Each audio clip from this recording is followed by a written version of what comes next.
দর্শক, আশা করি আপনারা ভালো আছেন। আজকে একটা বিষয় নিয়ে আলোচনা করার জন্য আপনাদের সামনে এলাম।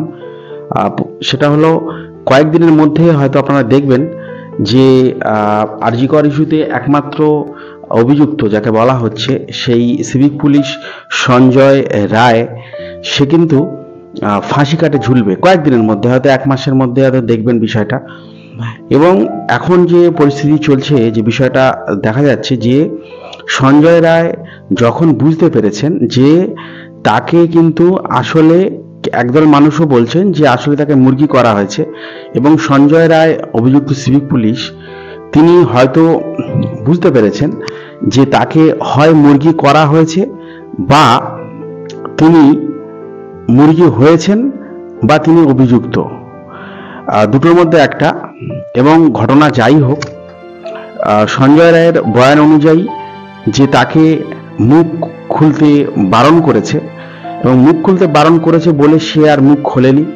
এবং তার সাথে যখন পুলিশের বা সিবিআইয়ের যে ইন্ট্রোডাকশন হচ্ছিল বা যে বয়ান সওয়াল জবাবের বিষয়টা চলছিল, এবং তখন কিন্তু সঞ্জয় রায়, আমি ধরে নিচ্ছি তর্কের খাতিরে, সে পুলিশের কথা শুনে সে মুখ খোলেনি।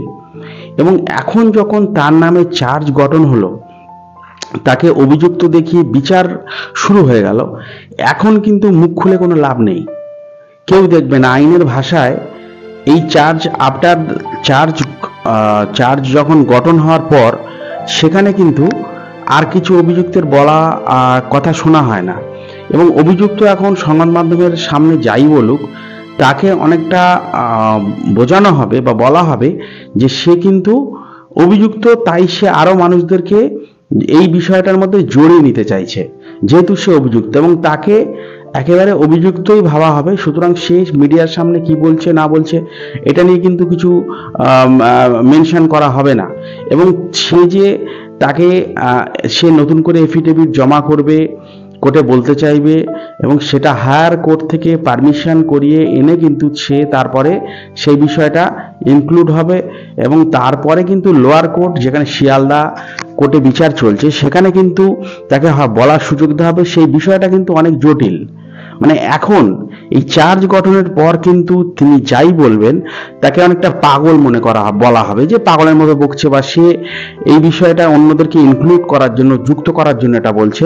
সুতরাং তার কথা শোনা হবে না, এবং দেখবেন এভাবে বিচার চলবে। এবং যেটা মনে করা হচ্ছে, সেটা ভাবা হচ্ছে যে খুব শীঘ্রই কিন্তু এই সঞ্জয় রায়ের ফাঁসি হবে, একেবারে নিশ্চিতভাবে এটা বলা যায়।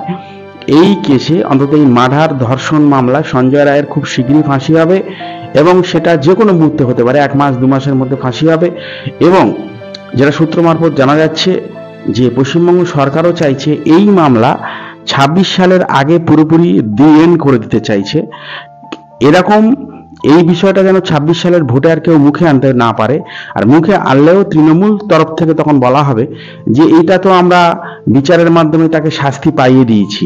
সুতরাং এই পুরো বিষয়টা, আরজি কর ইস্যুটাকে পুরোপুরি 26-এর ভোটের আগে শেষ করে দেওয়ার একটা তোড়জোড় শুরু হয়েছে। এবং এটাকে বিচারের মাধ্যমে যে দোষী, তার শাস্তির ব্যবস্থার কথা যত দ্রুত সম্ভব হয় সেই চেষ্টাই করা হচ্ছে প্রশাসনের তরফ থেকে। এবং সেটা যদি না করা হয়, সেটা যে উল্টোভাবে তৃণমূলের দিকে আসতে পারে, সে আশঙ্কা কিন্তু প্রশাসন বুঝতে পেরেছে। যাই হোক, তোড়জোড় চলছে। এখন আর সঞ্জয় রায়ের কোনো কথা শোনা হবে না, কোনো কথা শোনার জায়গাও নেই, কারণ চার্জ গঠন হয়ে গেছে। যে কোনো মুহূর্তে তার ফাঁসি হতে পারে।